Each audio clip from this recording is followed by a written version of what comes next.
Imagine this. The best pasta sauce you have ever tasted sits abandoned on a plate. Wasted sauce. That is a tragedy. If only you had used Barilla al Bronzo pasta. Its bronze-cut texture holds your sauce and scoops up every last drop. The Italians call that scarpetta. Capture sauce the Italian way. Barilla al Bronzo. Click or tap the banner to find out more. The James Golden Show. Entertaining and informative. On the Red Apple Podcast Network. Welcome, my friends, to the Saturday Morning Vibe. If you would like to be part of the program this morning, 800-848-9222 is how you reach us, 800-848-9222. And I'm going to give a special invitation out. All of your calls are welcome, everybody. But I want to give a special invitation today for those of you who have served in the United States Army at any point in your life, or if you are still serving in the United States Army. Today, of course, the 250th birthday of the United States Army. It is also Flag Day across America. And liberal and radical Democrats and their funders have also put together apparently what could turn out to be one of the biggest political protests in America. They call it No King's Day. It is the birthday, the 79th birthday of the President of the United States, Donald J. Trump. All that happening today. On the program, Princess Diana will join us a little bit later in the program. Looking forward to hearing from her. I have not heard from America's small caffeinated mom, Rhonda Schrock, to tell us that she won't be here, so I'm assuming she will be here. Unless I got the messages screwed up again, like I did last week. And, of course, our very own Lizzie Radabali will be joining us. She is the voice of her generation. And your calls at 800-848-9222. We have so much going on in the news overnight, of course. The explosions continue to rock out in Tel Aviv and other parts of Israel. That conflict seems to be deepening. There's still a lot of whining and moaning over this phony show put on by the Senator of California, Alex Padilla, with Democrats still expressing their outrage.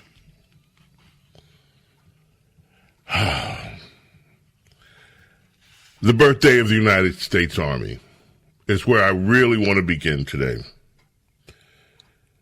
I visited the National Museum of the U.S. Army, and they have a very detailed history of the United States Army,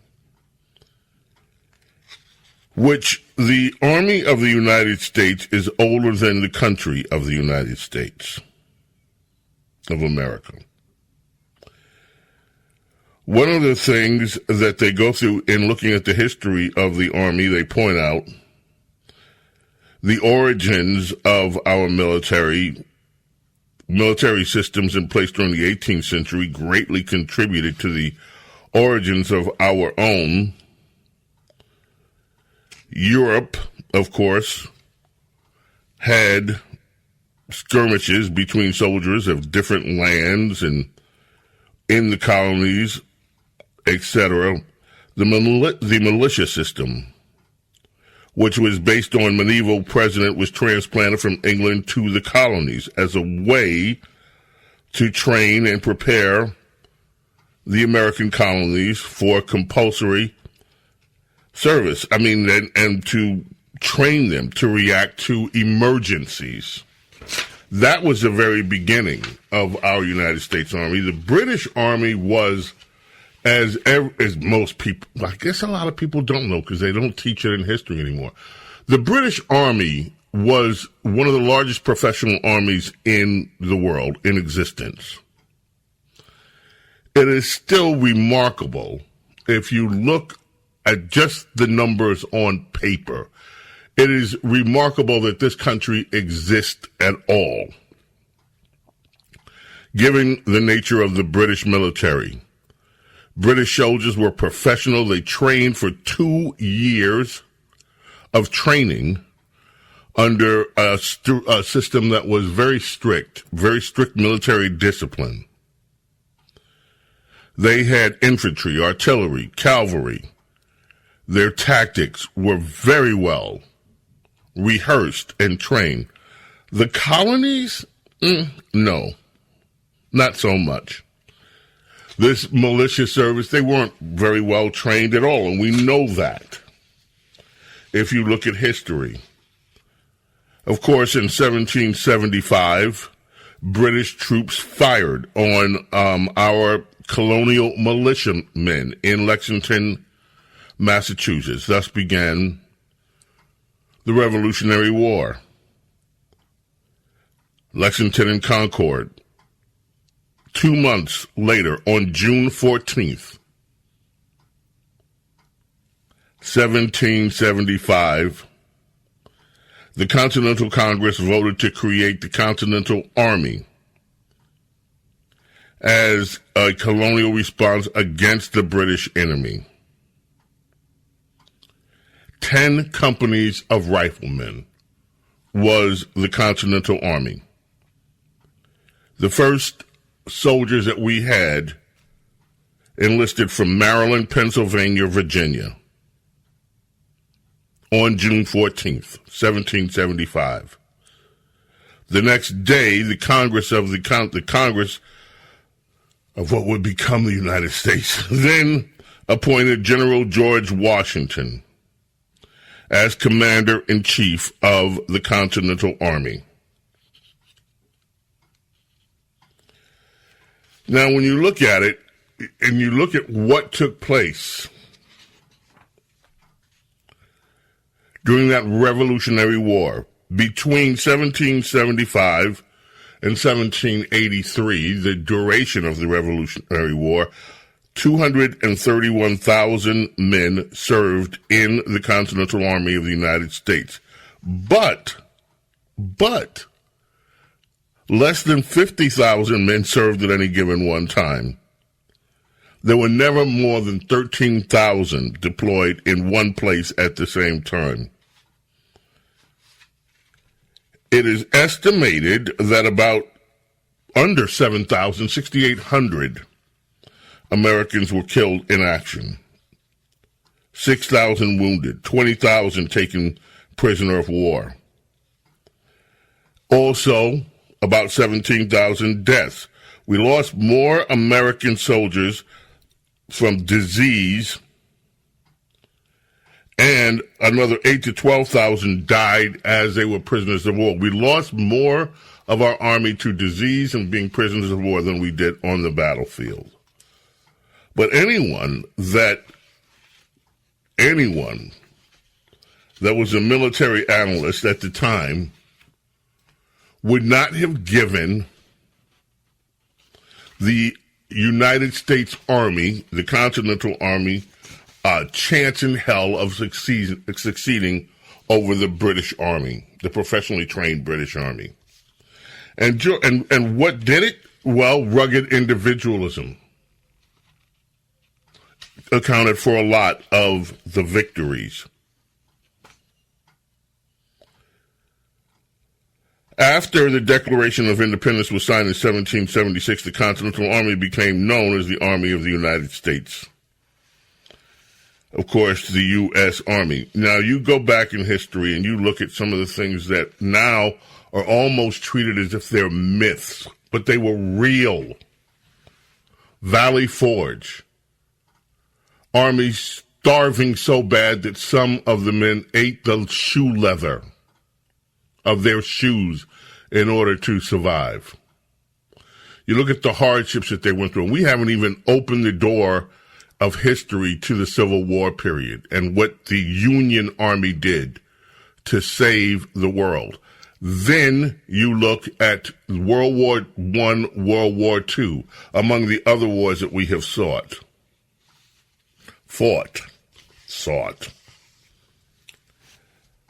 And the United States Army, I think, part of the military of the United States, the American military, I don't know how you can say anything other than the world would not have been saved from some of the horrors that were inflicted on us without the U.S. Army. It is the parade for the U.S. Army, the fact that Donald Trump wants to have a military parade in Washington, D.C., that set off liberals and triggered them in a way that has caused this outpouring of hatred, which is what No Kings is about today. You have an heiress from one of the families that's done extremely well, the Walmart family, the Walton family, who has one of the major funders, but there are a lot more funders, and we're going to talk about that. In fact, Representative Anna Paula Luna was on Fox discussing the money trail for these protests. We have that audio. We'll play that for you in a little bit. But you think about it, the history of this great United States Army and what the reaction has been. They're triggered. In the Washington, it's either Washington Post or New York Times, I think it's the Post today, Trump's military parade isn't the first in the U.S., but they're rare. Here's a look back. It could be one of the I'll have to get the source of this, the news outlet. But they go through the military parades. You know what else is rare? It's rare for the Army of the United States to celebrate 250 years of existence. The last military parade was the Gulf War. It was after the Gulf War in Washington, D.C. But there have been others. Harry Truman had a parade after swearing in. Dwight D. Eisenhower, there was a military parade. And who, after his performance in World War II as a Supreme Allied Commander, would anybody object to that? But yet you have objections that somehow displaying our military in our nation's capital, given the military history of the United States of America, is something that we should be ashamed, embarrassed of, something we shouldn't do, something we should keep hidden. And oh, hell no, we should never hide the United States Army. We should celebrate every single accomplishment that this great military force has had in its illustrious history. But liberals are triggered. And so today, instead of celebrating the birthday of the United States Army with the rest of us, instead of celebrating Flag Day,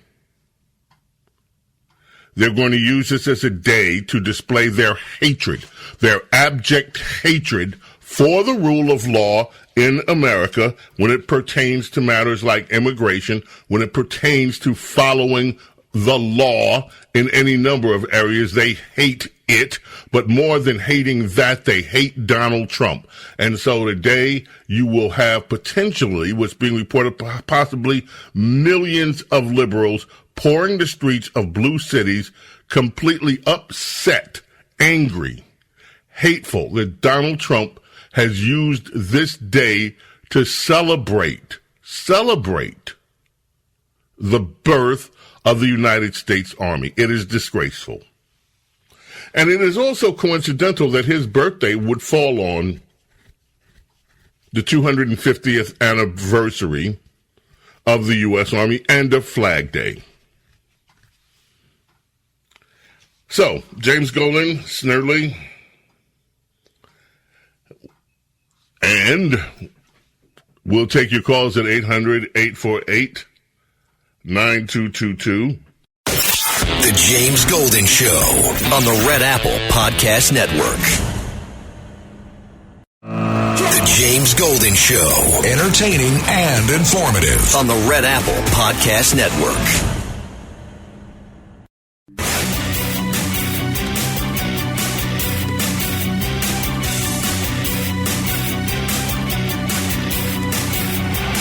James Golden Show. 4 words that mean business with James Golden, a.k.a. Bo Snerdley.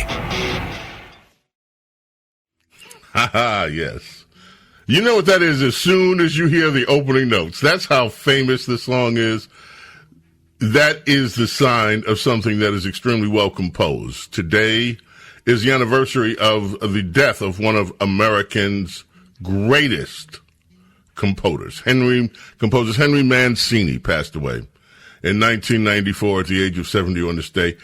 He wrote the music to Moon River, which is just a classic. The love theme from Romeo Juliet.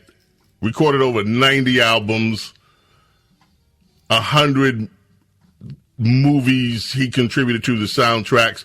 But this stands out as one that, I mean, everybody knows this. Almost. Remembering the great Henry Mancini. James Golden, Snerdley with you to the Saturday Morning Vibe. Looking forward to taking some of your calls. Again, special invitation to those of you who have served in the United States Army. This is the 250th anniversary of the birth of the Army. Predates the United States Army, predates America. There was in preparation for this No King's Day stuff, in preparations for the parade, they have the Capitol kind of sealed down. And a group of veterans burst past the barricades under the pretext that they don't want to see military on the grounds of Washington, D.C. Makes absolutely zero sense. This is more leftist-ism. They were apprehended after they burst through for a while. All of them marched off to a D.C. jail. We shall see if they get the J6 treatment. The reporting on this in Newsweek takes swipes at President Trump. Plans for the parade they go through call 6,600 soldiers, at least 150 vehicles, 50 helicopters. It's gonna estimated cost $45 million. This follows staffing cuts to the Department of VA. Those cuts were meant to ensure better service for veterans and stop some of the endless bureaucracy. So U.S. Capitol Police told Newsweek in an email statement that about 75 people attended a protest outside the Supreme Court where those demonstrators initially gathered. 60 of those protesters broke off, tried to force their way onto the steps of the Capitol. They pushed past a police perimeter, a bike rack, and then the U.S. Capitol Police began detaining them. So the protests are on. We shall see how this day unfolds. There are a lot of fears that this protest could turn into something bigger and ugly, especially with the hate and venom that is being spewed by the left. I was reading a column from San Francisco Gate columnist Drew McGarry. If you're not standing with L.A. right now, you're the problem. And, of course, it goes through the innocent people who've either been targeted by ICE or had their family members targeted by ICE. They're yoinking people out of car washes, farms, Home Depots, and any other place that sets off their immigrants just minding their own business alarm. The laws of the United States mean nothing to these people. They see no tangible value in actually enforcing laws that they don't like. And this column is particularly nauseating. He doesn't intend to let ICE or the United States get away with enforcing the law. So he'll be out with the No Kings crowd this weekend. He's not going to stay at home with his thumb up his butt. He's not going to let these ghouls. He's talking about law enforcement agents who risk their lives to protect this nation. But this is the attitude that you get from the left. They are the enemy. Those who enforce the laws, they're the enemy. And no, we shouldn't be celebrating the American military because that's bad too. The James Golden Show on the Red Apple Podcast Network. The James Golden Show. Entertaining and informative on the Red Apple Podcast Network. Yes. Granny Karen there. And now, ladies and gentlemen, let me introduce you to I don't have to introduce you. She's famous, very famous. Eva Longoria has a few words for you. Hi, everyone. I wanted to get on here and finally compose myself to do a message because of everything that's happening with the mass deportations. Every time I try to record a message, I just start crying, and then I don't want it to be about me and my emotions about it, but it's just so inhumane, hard to watch. It's hard. It's hard to witness from afar. I can't imagine what it's like to be in Los Angeles right now. I can't believe it's happening in Austin, Texas. I can't believe it's happening all over the country. The comments and people's reactions to it is really so surprising to me because it is un-American. We all can agree nobody wants criminals in our country. Nobody wants rapists. Nobody wants drug dealers. Nobody wants bad actors in our country. That's not what's happening. When you were young and your heart oh man. Well, this day in 2016, Henry McCullough passed away. Had a heart attack and never recovered. He is the Irish rock guitarist, featured on so much of the music you love, including this one from Paul McCartney and Wings, the theme from the James Bond movie. That movie. Live and let die. The guitar solo he just spontaneously did live in front of an orchestra. He also worked with Spooky Tooth and the Grease Band. I'm not so much familiar with the Grease Band's music, but Spooky Tooth, of course. James Golden, Snerdley with you. It is the Saturday Morning Vibe. 800-848-9222 is how you reach us. I just got a text from one of the best known, I will not mention his name, radio host in the United States of America, who has a brand new show on one of Washington, D.C.'s premier radio stations. He listens here. Goodness. And he's an amazing broadcaster. But he just wrote me, it's funny to hear Democrats whine about the cost of the military parade while insisting the almost $1 billion we give to PBS and NPR is such a tiny amount of money. It doesn't even make a difference in the budget deficit. They oppose the military parade because it's pro-America, and they can't bring themselves to say it, but we see it. And that is absolutely right. They hate this idea. They are so triggered by this. It's stunning. Oh, by the way, America's small caffeinated mom is moving. I think she's moving to a new estate today. So she won't be with us a little bit later on. She told me, and of course, she said, you don't remember anything. I told you it's moving day to day. I didn't remember. That's all right. Princess Di's in the house. Can't wait to catch up with her. And also Lizzie's here. And so we are looking forward to your telephone calls, too, 800-848-9222. I want to get to some of the audio. Representative Anna Paulina. I always think that that's her first. I always want to say Anna Paulina, like that's her full name. Anna Paulina Luna was on Fox yesterday. She talked about the money trail behind this No Kings effort. And the list of cities is truly amazing.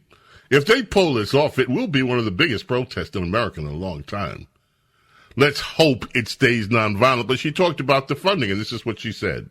Congresswoman, looking at this chaos, who's funding it and why are they funding it?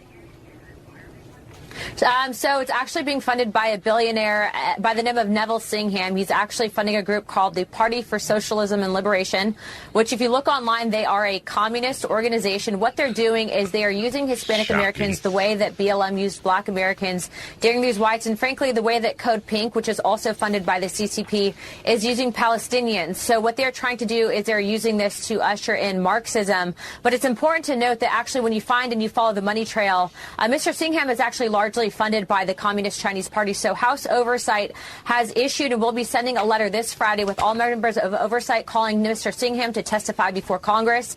If he does not appear and does not provide documents, he will then be held in contempt of Congress, and he will be prosecuted by the Department of Justice. We are not playing. This is a different administration. We have the Department of Justice, and if you interfere with American politics and are a foreign agent, you will be held accountable.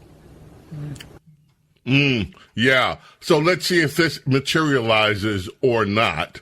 And of course, she's not the only one funding it. The Walmart heiress, I forget her name at the moment, whatever her name is, made a very big deal about her donations and wanting to make sure that people came out for this thing. And there are a lot of other support groups.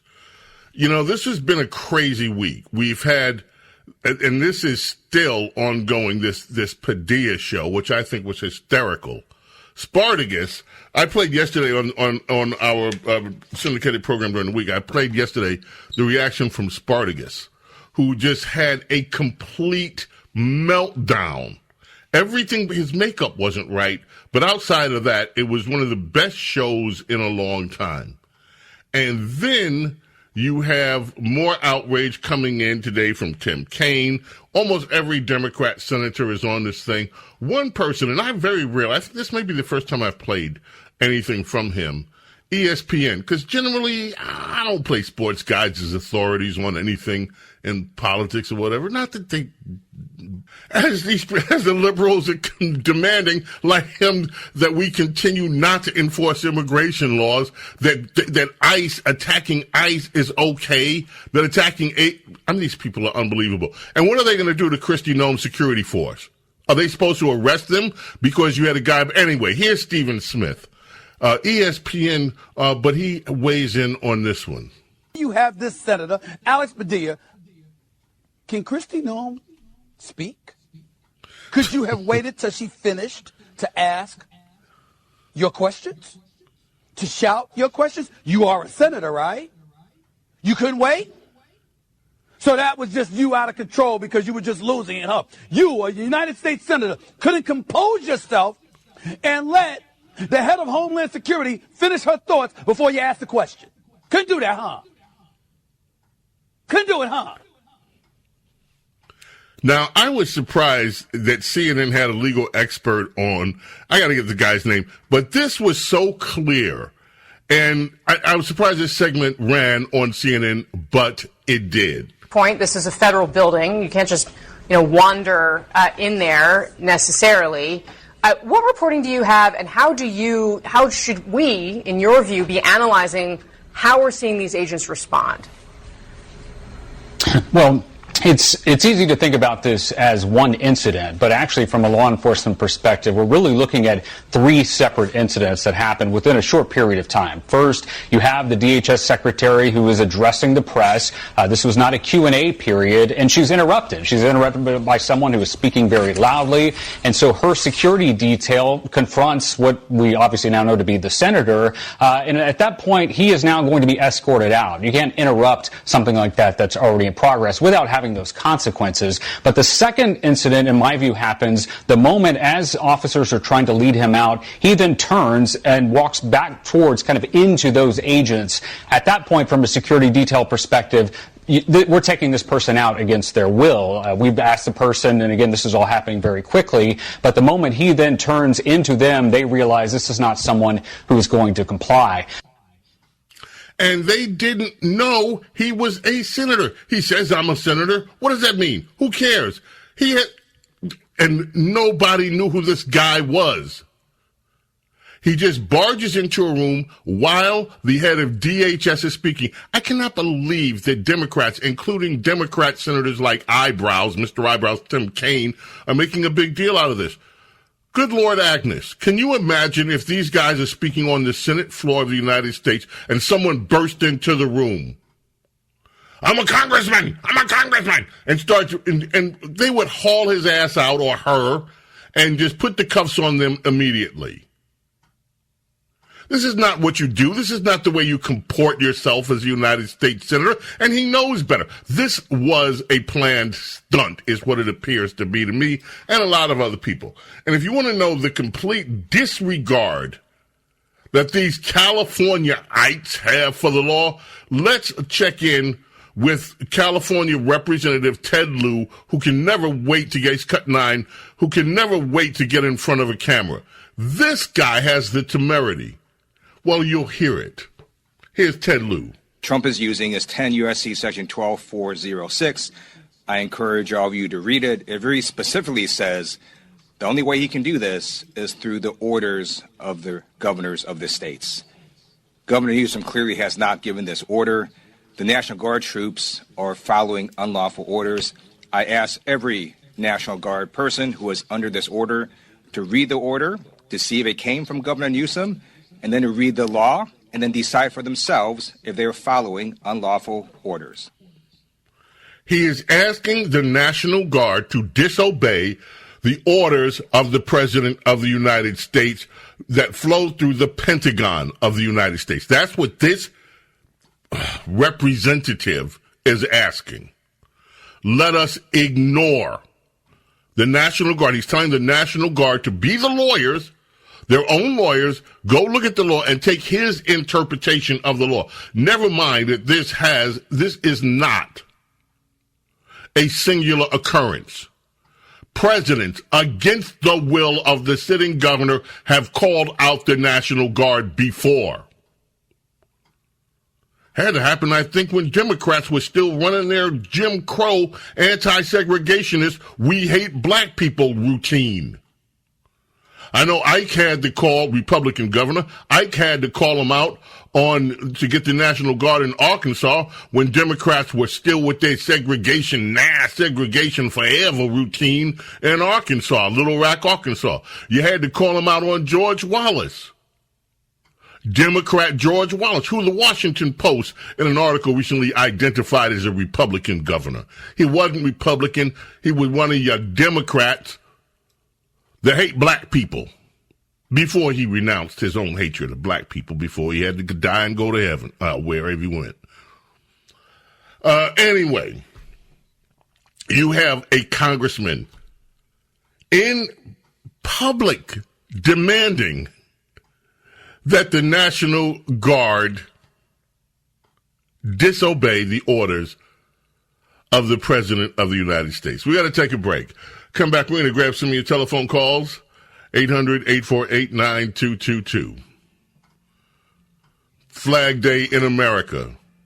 250th birthday of the American Army. Donald Trump's birthday. Kevin, what do you have for us here? I couldn't find any Flag Day music. There's not a real catalog for that, actually. So, Mariah Carey hasn't written anything yet. This is the Rolling Stones.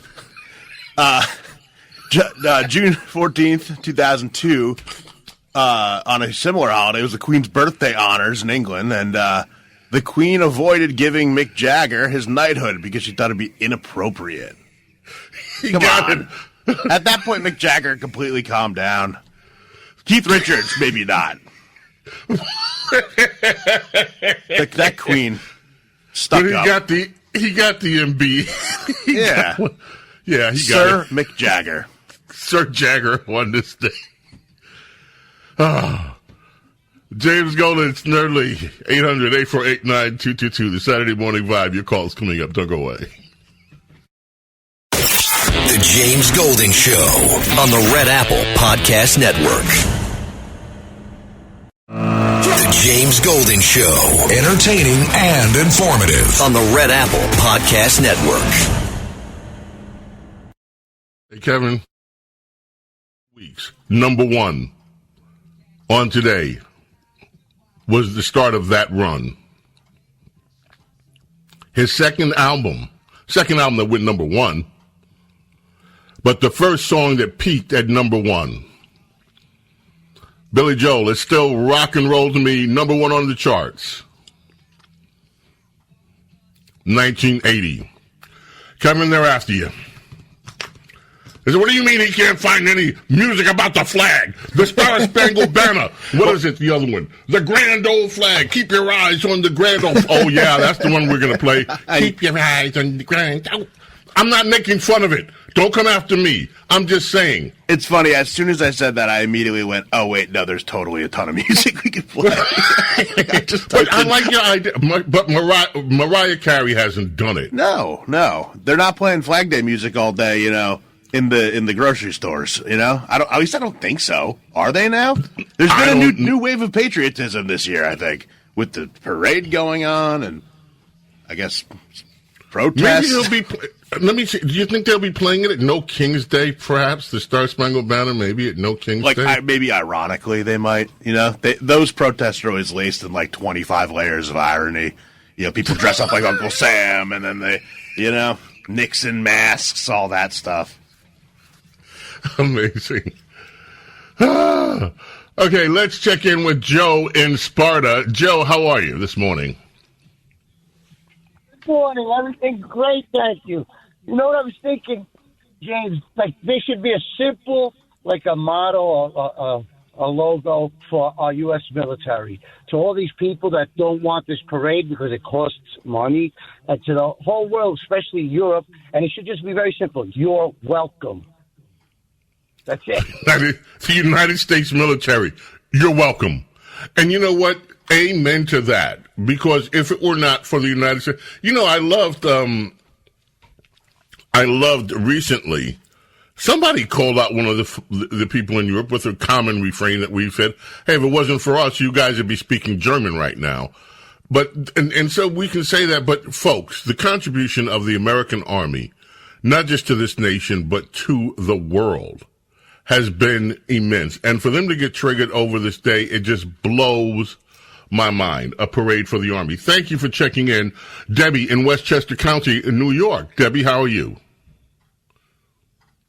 Thanks for taking my call. I was moved to call because just coincidentally, I rewatched a movie last night with my kids called MacArthur, which came out in, I think, 1977, which sounds like forever ago. But my mom was Filipino, and she loved MacArthur. And so that when it came out, I think we went to go see it on opening night. And, you know, I was a kid then. And watching it again last night, it's a movie that I would really recommend, especially today. It was amazing to watch, you know, one of our greatest generals who was the Supreme Allied Commander, and his legacy today in rebuilding countries in the Pacific, which I don't think many people are aware of or think about. His total devotion to the Army and his supreme skill as a military commander and a strategist, you know, is undeniable. I don't think Hollywood liked him, and so I think, you know, you have to take it a little bit with a grain of salt. But in terms of, you know, showing what happened at that time, the linkages between the conflicts, he clearly saw the rise of communism. He didn't really, I don't know that he had political ambitions, but all of that aside, what he stood for the Army, he was the best, I think, among the best the military produced in this country. I'm glad you said among the best, because some of them are just incredible. Now, MacArthur, there was some other, as you know, the controversies between him and President Truman. I will tell you that I have driven along MacArthur Boulevard throughout Luzon. It is huge. It is one of the main streets in the Philippines, in the central island of the Philippines, Luzon. It is huge because they recognize the contribution that Douglas MacArthur made toward liberating them. Some say he ran out early and left them and left them to hang. But of course, you remember his famous "I will return" as he was leaving, and he did return. Yes, he did. But I would say, you know, I think, you know, obviously I have a bias to the Philippines, but when you look at his reconstruction of Japan and his intervention in Korea and where those countries are today and his acknowledgement, I think sometimes he was hamstrung by political considerations, and he acknowledged that himself at the end. But one point I do want to make is at the end of his career, his military career, there was a movement where he was hamstrung by politics, and for the first time he was told to stand down from winning a fight, and he could not comprehend that. And I think, and that was that was the beginning of this conflict with Harry Truman. You're talking about the Korean War. Look, we're out of time, but I love your call, and you're absolutely right. He was among America's greatest generals, folks. Our number uno in the can, our number duo coming up. Whatever you do, do not go away. The James Golden Show on the Red Apple Podcast Network. The James Golden Show. Entertaining and informative on the Red Apple Podcast Network. Welcome back, my friends. Our number duo underway. The Saturday Morning Vibe. If you would like to be part of the program, 800-848-9222 is the number. Coming up a little bit later on in the program. Princess Diana will be here on this, the 250th anniversary of the birth of the U.S. Army. This, the anniversary of Flag Day across America. This, the birthday of President Donald J. Trump, celebrating his 79th birthday. And with us, Red Apple Media's star anchorette. She has her own program, which you should also check out. But she is the voice of her generation. And what a generation it is. Our very own Lizzie Radabali is here. Good morning, Lizzie. Good morning, Bo. Yes, we are the generation breaking things, taking names. Good morning. How are you doing? Yeah, good morning. Breaking things is right. We'll get into that. Lizzie, I got some interesting perhaps this could be bad, news right near the beginning, right as the hour was opening. What was that? Lizzie, South Africa. Oh, no. What is going on there? Lizzie, I don't know. You may have to look into this for me because I don't have time to research it. But South Africa has won the World Test Championship in cricket. It's their first title in 27 years. Lizzie, the picture shows white people, and they're dressed in white. And they're playing cricket. They even have white gloves. Who plays sports with white gloves? The South Africaners. They're dressed in all white with a little, it's a white uniform, little green caps, and then they just have South Africa. And I'm looking at it now. It's very cute. But Lizzie, it's white people. And what? That's a problem? What is cricket? Cricket's not a white person. Come on now. That's the problem, Lizzie. I will say Lizzie, this could be white supremacy on parade. No, there was a way that the way that liberals look at it.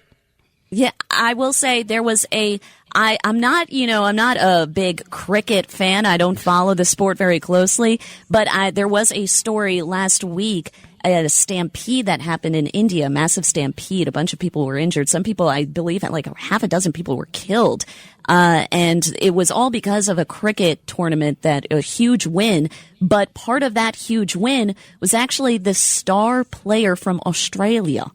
It was an Australian. Well, that's who the South Africans beat. Yeah, well, they beat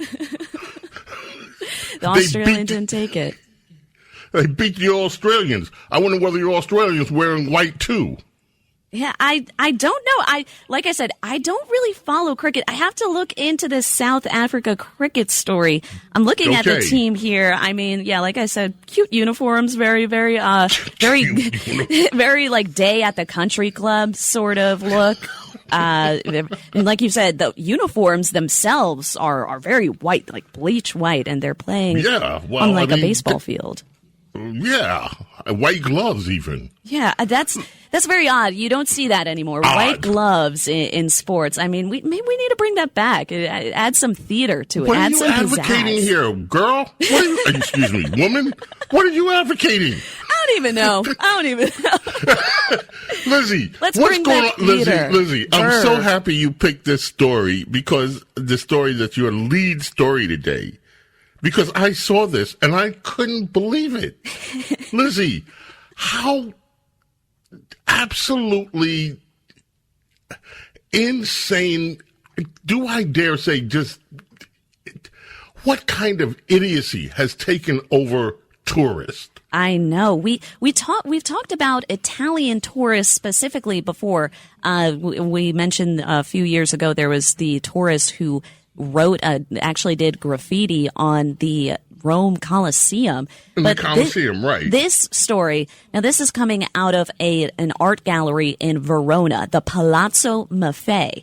in a Swarovski-encrusted chair called the Van Gogh chair. I do want to note that it was not ever, owned by Van Gogh. Van Gogh did not sit in it. It's just named after him. It's just this piece that's named after him, but it's covered in Swarovski crystals. And this tourist sat his big butt down on the chair and broke the chair on video. It was all caught on tape. And I do have to say, the gallery, the Palazzo Maffei, put out a pretty funny video of all this happening. They said this is every museum's nightmare and it's become reality. And it had like this haunting music underscoring the whole deal. It was very it looked like a movie trailer, honestly. And what happens now? Do you know whether they're going to be able to restore the chair? Yeah, well, they actually did already restore the chair. They weren't sure if they were going to be able to do that for a few days. They were, contacting a bunch of artists trying to get their ducks in a row here, but they did end up fixing the chair. They're still, I believe they are still looking for these tourists who did it, but they did it the way that they did it. It was very brazen. I mean, they started out, it's a wife and a husband, or what we're assuming a wife and a husband. It's a man and a woman. And the woman, she starts the photo opportunity by just squatting near the chair, kind of making it look like she's sitting on it. And then the man comes along and says, you know what, I'm going to take it one step further, and sits down, but then immediately falls as soon as he touches the chair. I mean, it collapses, crumbles right from under him, and it's left in just like this crooked state of disrepair that is pretty, it was honestly funny. I laughed when I saw the video, but, of course, the outrage comes after the initial reaction, and a lot of people are upset. They said this is just like a pattern of people disrespecting Italian culture. It's abstract now. It's an abstract piece of art now. I'm sorry, but if you put a chair without a rope around it, not behind glass, and somebody sits on it, that's your fault. Yeah, that's what some people online are saying, that it was just, and there was no guards around, there was no security to be seen in the videos. It was just, you're kind of acting on the trust of other museum goers around you. You're kind of acting under that social pressure. What are you saying? That this was almost like a setup, almost like as good as the Senator Padilla setup? They knew what's going to happen. It's staged. I think it's an international incident because the Italians know that American tourists like a good seat. All right, I've been to Italy. I've walked around. You get so tired walking around Europe because you have no idea how much these people actually walk. There's a lot of hills, and then they're like, "All right, we're going to put the most expensive chair," and the stupid American's going to go in there and he's going to in his Reeboks and his cargo shorts, and he's going to sit down with the sunscreen all over him, and he's going to sit down, and there we go. Now we get to blame the Americans for another thing. We don't know the ethnicity. I do have to say, I do have to defend America here. I do have to, on this Flag Day, I do have to defend our country. But as an Italian American, I do have to say it's probably likely that this was an American. I guess that's my American exceptionalism right there. I just assume this guy's American. She gives on one hand and takes away on the other. Good God. Lizzie, how do you pretend to be a flight attendant and get on 120 flights for free? How does this happen? Oh my goodness. So this story comes from Florida. Florida man, that's our favorite first two words to start any news story. Florida man. Yes. And this guy, he booked a bunch of flights, like you said, 120 flights over a 6-year period between 2018 to 2024. Just pretending to be a flight attendant. He used multiple different badge numbers and dates of hires to book these flights through the different portals that all these, major airlines like American, Spirit, United, Delta, they all have special portals where the flight attendants can book their flights pretty much at no cost. And I do want to say, if you know any flight attendants, get close to them, be their friend, because friends and family can also fly at no cost on standby. So, that's something I learned through this story. But he did work at an airline at some point, but his actual position, not really clear. He was not a flight attendant, though. So he was faking just being a flight attendant by just, run-of-the-mill fraud. He was just making up these badge numbers and these hire dates to book through this portal specified for flight attendants.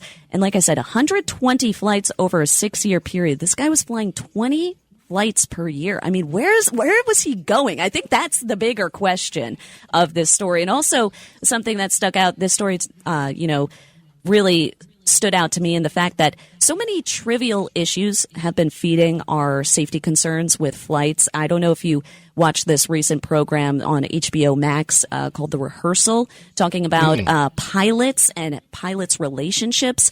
It's just so many of these tiny little things. Flying is already a scary concept. I mean, going into the air, thousands of feet in the air, thousands of miles in the air, and this, machine that humans built, and humans, we make mistakes. So it's already a scary concept. And then you have all these other issues, people faking being flight attendants. Those are the people who are the first in line to help you. And this guy is just a complete fraudster. So you wonder about these things. You wonder.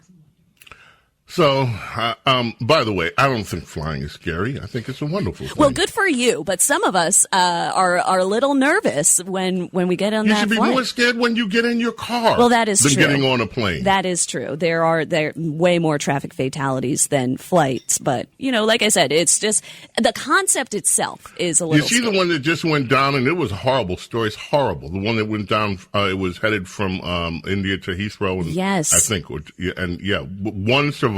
Incredible story. Yeah, incredible. Like with that sole survivor. When God wants you, He gets you. Yeah, when He wants you to live, you're going to live. He was actually, I want to point out, he was seated right next to the emergency exit door. A lot of people, when they're flying, they don't want to sit there because you have to you're the person who has to open the door if something goes wrong, and you have to do those instructions that walk through with the flight attendant. A lot of people avoid that seat, but that's what saved his life. So maybe next time you book a flight, take that emergency exit seat. I would just say that I believe that what saved his life was a higher power. I'll just leave it at that. Amen. I just want to mention one thing before we have to go, Lizzie. Yep. One of your favorite locations where your generation keeps holding protests because they don't like the fact that they actually have to dress the way that management would like them to dress to have the job. They're hiring more people. You know who I'm talking about? Would that be Starbucks? That would be Starbucks. I read a story this week that they're hiring like 85,000 people across the country because the wait times at Starbucks have been insane. A lot of people have complained they've been losing business over it. So they've decided to go on a hiring spree and hire more people. So you're going to have 85 new chances to become a barista or work at Starbucks if you can manage somehow to not protest the fact that they'd like you to wear black jeans and something. Well, we'll see if that actually pans out. We'll see how that plays out for them. That 4-minute wait time, whatever. We'll see. You don't sound like you don't sound confident here, Lizzie. No. You don't sound like this. No, I've never been confident in Starbucks. Even when I order, I'm like, this may be a doozy. How do you mess up a green tea? I just want to say, how do you mess up a green tea? They find a way. Lizzie.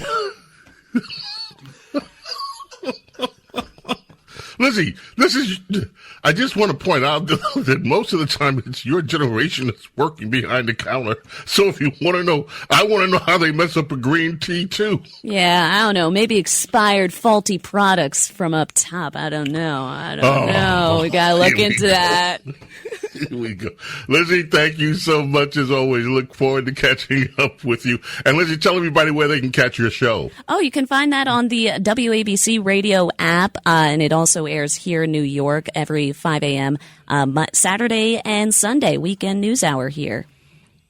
Wonderful. Lizzie, thanks so much as always. Looking forward to catching up with you next week, Lizzie. Thank you, Bo. Looking forward to it. Kevin, what do you have here? This is my formal apology to the people of America.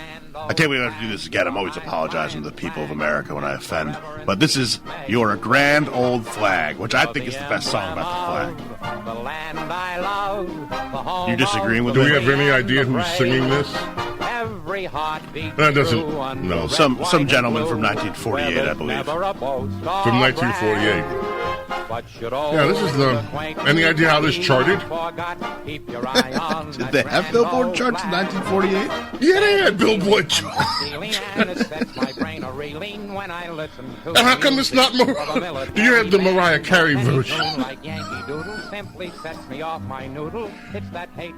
Oh, Yankee Doodle sets you off your noodle. And I'm not making fun of it, so don't. I think it's nice. Yeah, well, thank you. All I want for Christmas is you. And Mariah Carey is talking about the flag here. All she wants for Christmas is an American flag. See what I did there? Yeah, I see what you did there. Thank you. Keeping it hip. Saturday morning vibe. James Golden, Snerdley. 800-848-9222. Keep it right here, my friends, and celebrate Flag Day. Celebrate the anniversary of the American Army. Birthday, 250 years old. President Donald Trump's birthday today. James Golden, Snerdley. It's Saturday. The James Golden Show on the Red Apple Podcast Network. The James Golden Show, entertaining and informative on the Red Apple Podcast Network. Tomorrow is when it happened. Well, the date. The year was 1985. Dire Straits starts a 9-week run at the number one position on the U.S. album charts with the album Brothers in Arms. 7th best-selling album in the UK chart history. Won 2 Grammys at the 28th Grammy Awards. Won the Brit album at the 1987 Brit Awards. Drummer on this, my good friend Omar Hakim, brother, did this session with Money for Nothing. James Golden, Snerdley with you. It is a Saturday. The Saturday morning vibe is on the way. Let's see. I heard an 8-second profundity. Very rare. It is, let's see where it is. It is number 13. There is a profundity. I haven't used that term in a long time. Rush Limbaugh used to talk about these profundities that happen sometimes in a sentence, and it's so profound it stays with you. I don't know who this woman is, but I just want you to hear this profundity, and you very rarely hear them from TikTokers. And let that resonate with you if you're out celebrating your hatred of Donald Trump or your hatred of the American military today at one of these No King's Day protests. And they're happening, and they're planning one even in Homer, Alaska. I wonder how many people are going to come out for that. Some of the places you can, understand, Little Rock, Arkansas, well, yeah, that's where Southern Democrats did their resistance, their earlier resistance that caused it was in many ways the flashpoint of the civil rights movement. Some of the places that they have, Boulder, is anybody surprised? Colorado, New Haven, Connecticut, no one's surprised. New Orleans, Concord, New Hampshire, really? Anyway, James Golden, Snerdley, we are here. It's a Saturday morning vibe, 800-848-9222. Yes, we will be taking more of your calls. So whatever you do, keep it right here. The James Golden Show on the Red Apple Podcast Network. The James Golden Show, entertaining and informative on the Red Apple Podcast Network.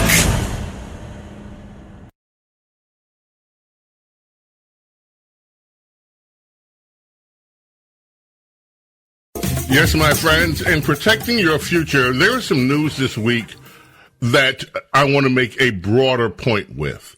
Once again, with the opening of the Israeli preemptive attack on Iran, you saw the markets dip. So a lot of concern. Markets straight down. Markets are emotional. They react to emotion. If you have investments, if you are an investor, you should know by this time that you cannot base your economic plan, your strategy, on certain events in the news just off of emotion. Besides, there's other news out there. Some of it you may not hear, and you might have to search out. Here's an example. I wonder how many of you people heard about this, something that happened and is going to affect central New York.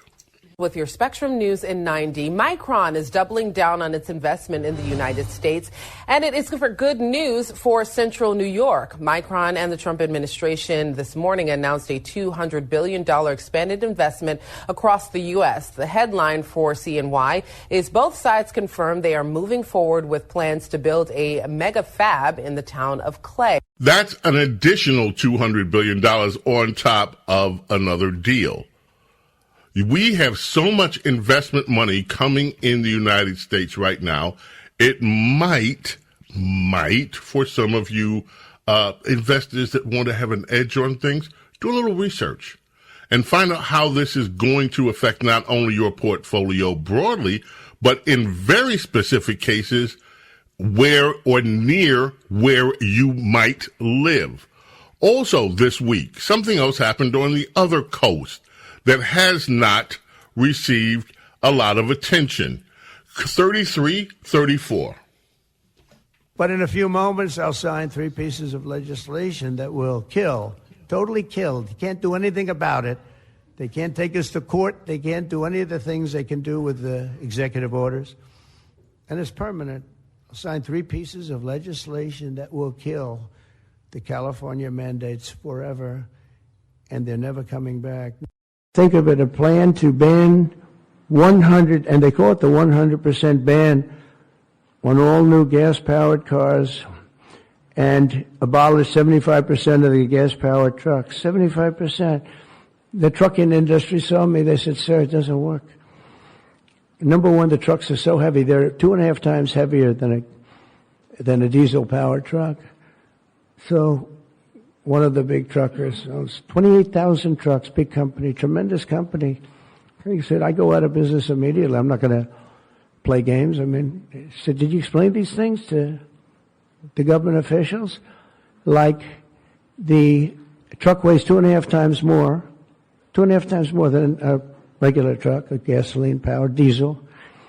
And he said, based on that, we have to rebuild every bridge in the United States of America because it wasn't designed to hold cars and trucks that heavy because the batteries are very heavy. They're, probably lead.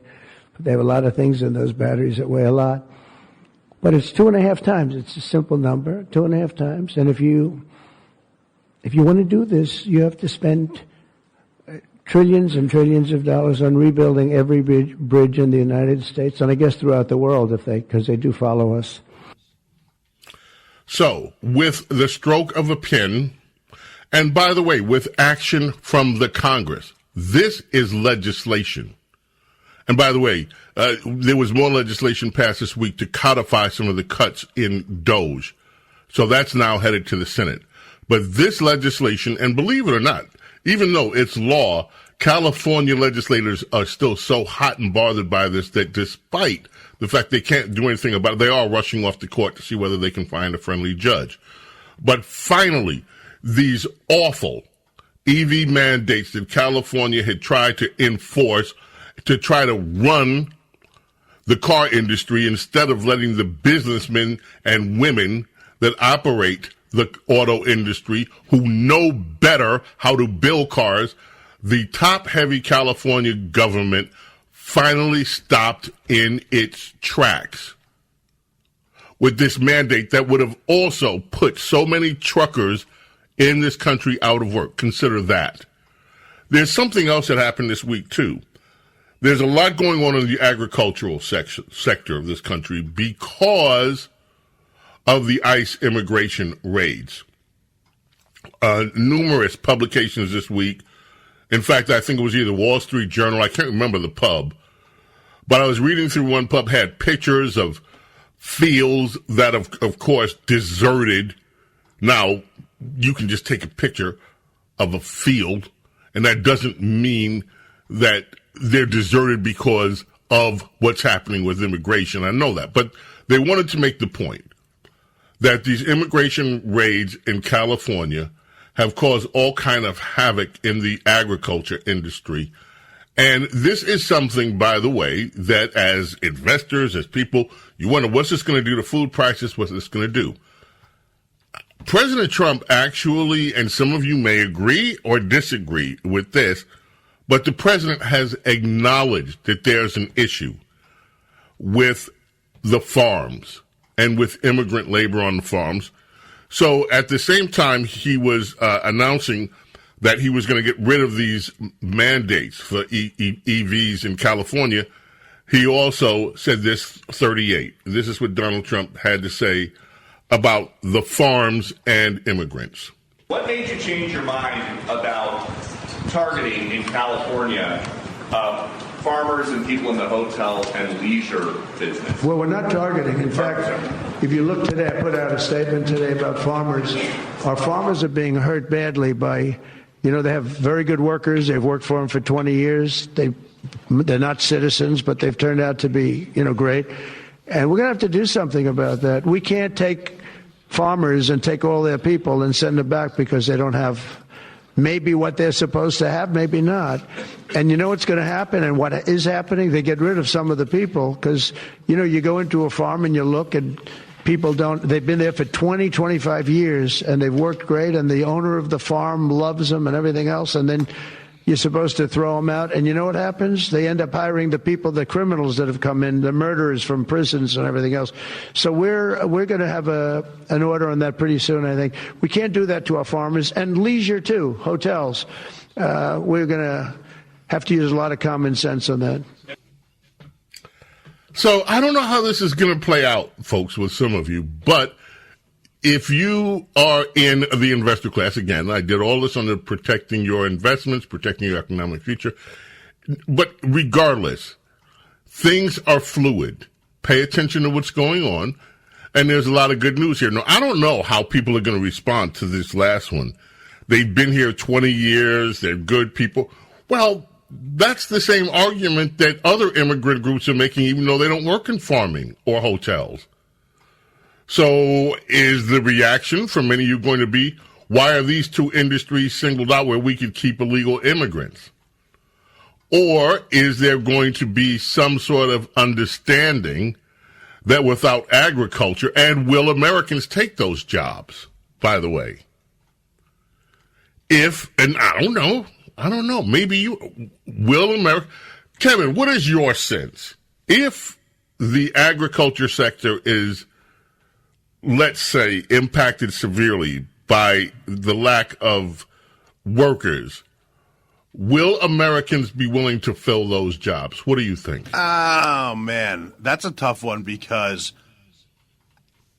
the only Americans that want to go out and farm these days in my generation, I think, that aren't like generational farmers are these kids that want to go out there and like do it like it's like an artisanal, like, I'm a hobby farm. Yeah, exactly. Like the trust fund kids that go out there and they shear sheep and they feel like they're doing something gritty so they can write about it in their PhD, paper or whatever it is. And I don't know. I don't think it's going to – it's a good question. I'm not really sure. But I know Americans will immediately get mad as soon as anything costs more. So there is that. Calvin, let me ask you a question. Let me know when you're ready to answer the question, Calvin. Calvin, your generation of young folks out here, if someone suggested that there are plenty of jobs available on America's farms, is that something that people in your generation would find attractive? I don't think so, Bo. I'll be honest with you. Why not? It's hard labor, and I don't. We're used to working in offices. Let's be honest. Wait. Do they have It's to hard. wear? Do they have to wear black jeans though? That's the thing. Is there a dress code? You know, if there's a It's dress not code, like- you must wear overalls. You must wear a checkered shirt. You must wear a straw hat. Like then, there's going to be a problem. I don't know. We have to ask some people that are actually from the heartland those kind of questions. There's also a thing, and let me acknowledge this because it's real, okay? Not because I'm trying to stir people up. There are a lot of cultural associations attached with farming and agriculture work when it comes to black folks in America. It's like, no, I am not, no, you are not putting me in the fields. No, I am not going to pick cotton. No, I'm not going to raise anything that requires me being out in the sun, in the fields. And I would just love to get to a point where people can get past that. It's time to really get past that. You know, farming is, without farming and without agriculture, folks, nobody lives.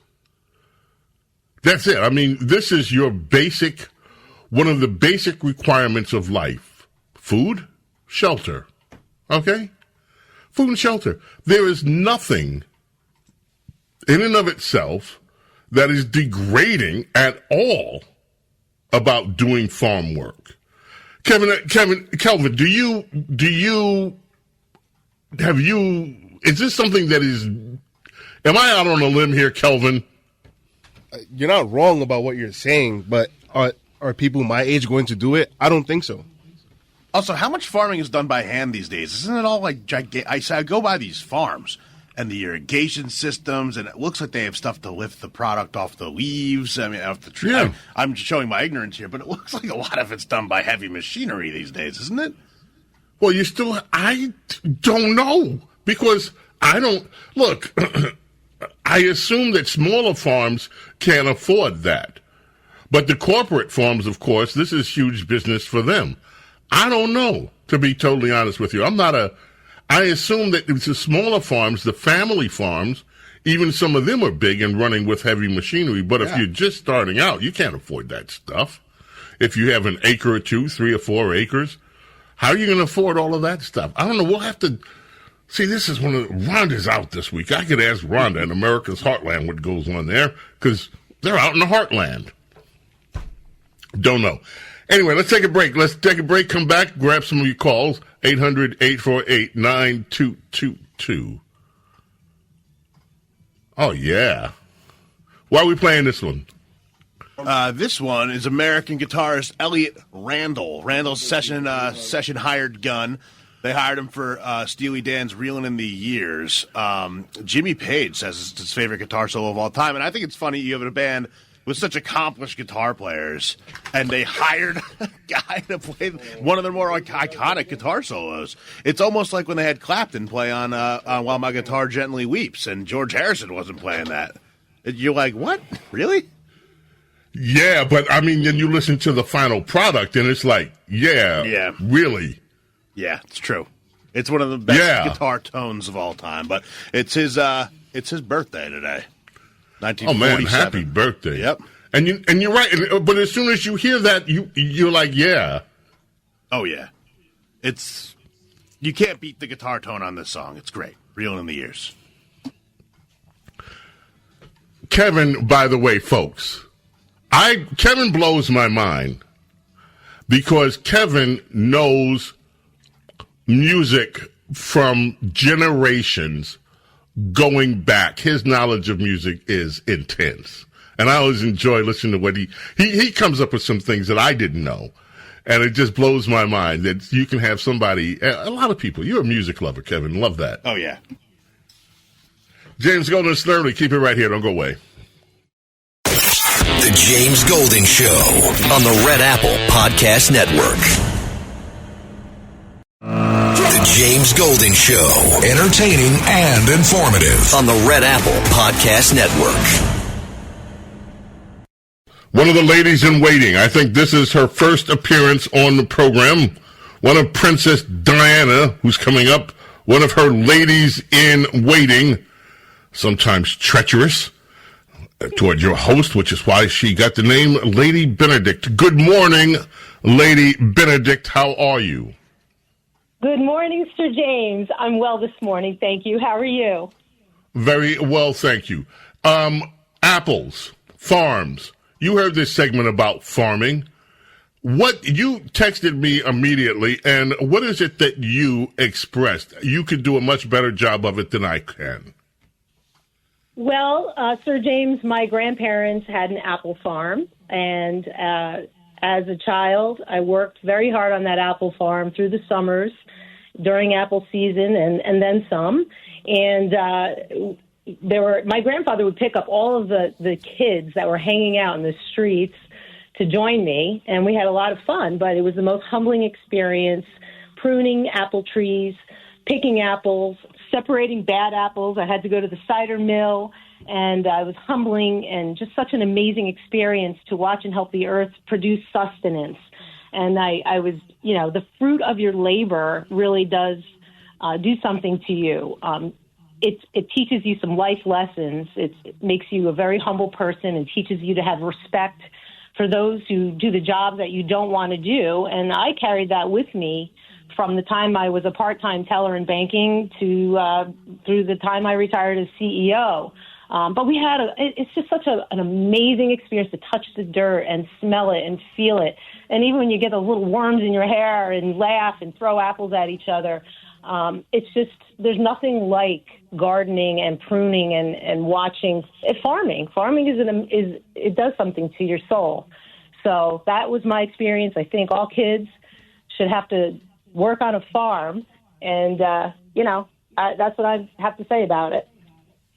Well, it would be interesting if, of course, anytime people start mandating things, my red flag goes up. But if you think maybe if they should work on a farm, look, I grew up. My grandmother in the South, aside from everything else that they did work, they raised a lot of their own food, and you had to in those days. Right. If you were, well, you had to, and so everything from fruits. My grandfather raised apples, pears, lemons, all that, the fruit trees, and then on top of that, corn and other vegetables came out of the gardens that he had behind his house, great-grandmother's house, and then my great-grandmother's house. And on top of that, then, he had some livestock, and they used to do with that. It was, and they worked and did it. So, and these days, I think it's becoming more fashionable for people to say, you know what? I'd like to try to grow some of my own food without some maybe of the pesticides that are used, or keeping it clean for better living. So I think maybe people are turning to that.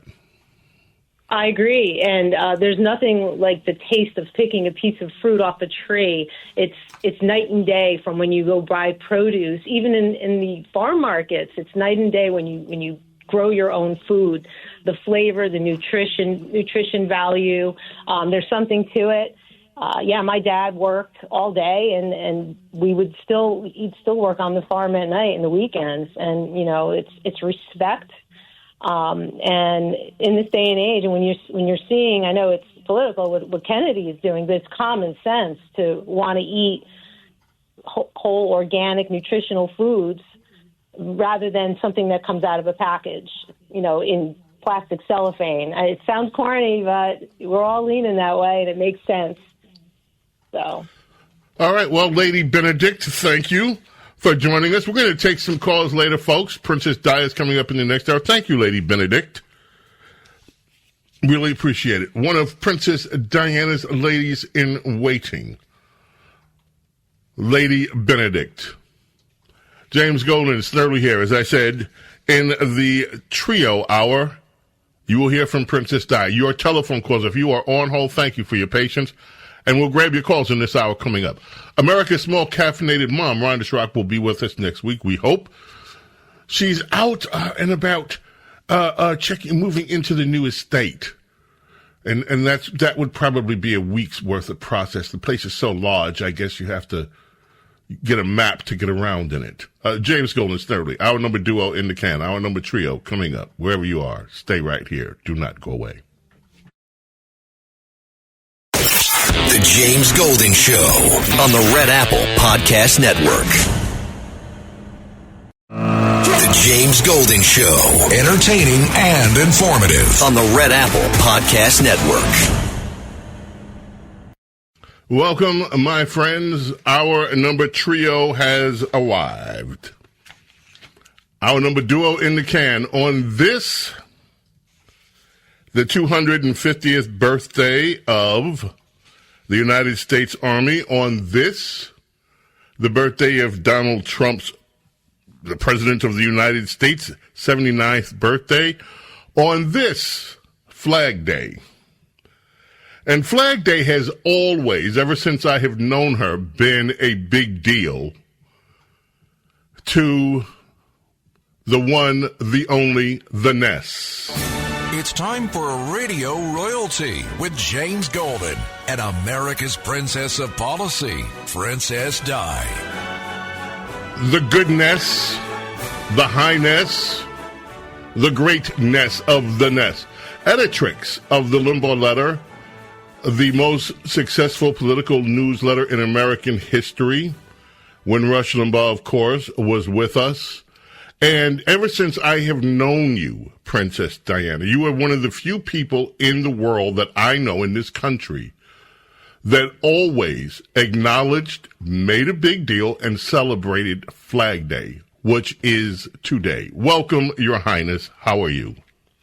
I am so happy to hear that. I did not know you felt that about me, so I'm proud to bear that compliment.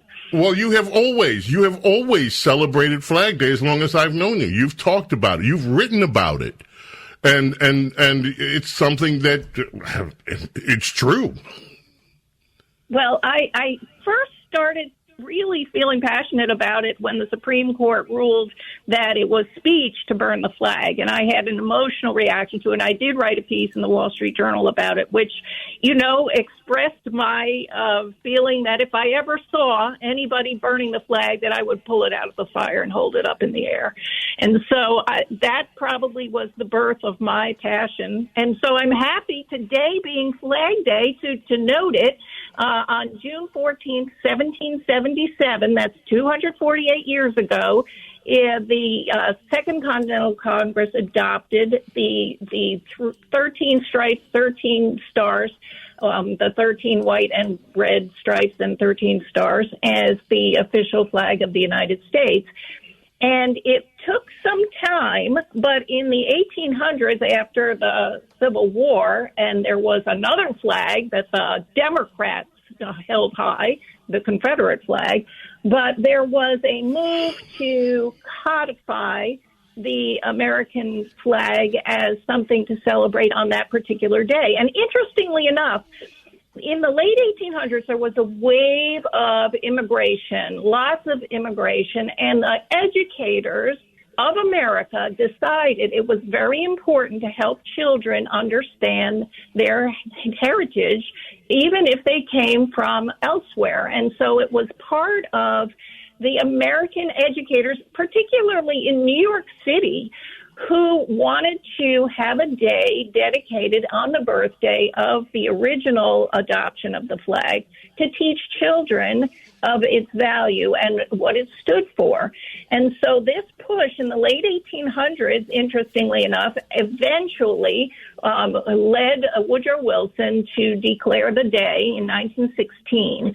And then Congress made a National Flag Day in 1949. And so I found it amazing this week since this has been Flag Week, as proclaimed by Donald Trump, that this week we saw on the Democrat side, especially in Los Angeles, the proliferation of Mexican flags at the riots. I'm calling them riots. Everyone else is calling them protests. But, you had people standing on top of burning cars holding aloft the Mexican flag. It was a riot. And so what made me laugh out loud, and I wanted to share with you, was yesterday Politico ran a piece titled "Democrats Reclaim the American Flag," which is just amazing. This is a pretty long story, and the first sentence is, "Democrats' newest approach to win back voters is a fresh embrace of the nation's oldest symbol." Now, this is a party that has loathed the American flag for as long as I can remember. They are all in for rainbow flags and Ukraine flags and now Mexican and El Salvador and Guatemalan flags. But, now they've decided that it seems to have been bad optics they're acknowledging during the L.A. riots. It was bad optics for the Democrats that everyone was waving Mexican flags. So they started handing out little American flags to these protests, hoping that people would start waving them because they saw this was not being seen favorably at all by the American people, to see the Mexican flags or flags of other countries held aloft in America. And so they tried to get this channel to change, and it turned out they started giving out bigger flags, and so the protesters or the rioters started burning the American flags in LA. So this did not work out as they wanted. Wait. I just need you to wait a minute. Wait, stop. I just want to make sure that we emphasize this. They handed out American flags, and the protest. And to improve the optics, look, we're patriots too. Look, and their protesters started burning them. Did I have this right? You have it right. You have it absolutely right, because you can see video. You have seen video, I'm sure, of the protesters burning the American flag and kicking them on the ground and stomping on them and having dances over the American flag as they stomped their dirty feet on them. Yes, that has been very upsetting for us to see. But this article in Politico talks about Representative Pat Ryan and Chris DeLuzio, who's from Pennsylvania, that they decided to hand out little American flags in Congress. And listen to this sentence in Politico.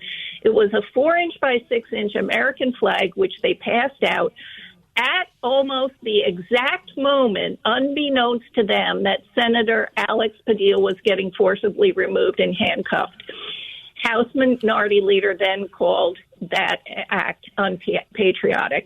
Now, that, to me, is not unbeknownst to them. That was part of the operation, in my opinion. This entire setup of Alex Padilla doing what he did and wanting to cause a scene and ruckus, the coordination with the House members handing out flags at that moment, and so they would coordinate this message that Donald Trump is authoritarian and unpatriotic. This was all part of it. But Politico played along, and basically quotes a lot of these new people running in the Democrat Party who have a military background. And so the interesting thing was the letter sent out with these little flags said patriotism does not belong to one party. And so one of the senators who's new in the Senate, Alyssa Slotkin, she basically said, and I'm not going to say the word, she said it's time for Democrats to effing retake the flag. So this is something they recognize as a problem, is that the American people are seeing all the Mexican and foreign flags, and they associate the Democrat Party with not being patriotic. And I know you remember this. Rush used to talk about, and this article in Politico references it, the study in 2011. Yes. The title, A Single Exposure to the American Flag Shifts Support Toward Republicans Up to 8 months Later. And Rush used to talk about just seeing an American flag caused the viewer to feel more patriotic and more likely to be conservative.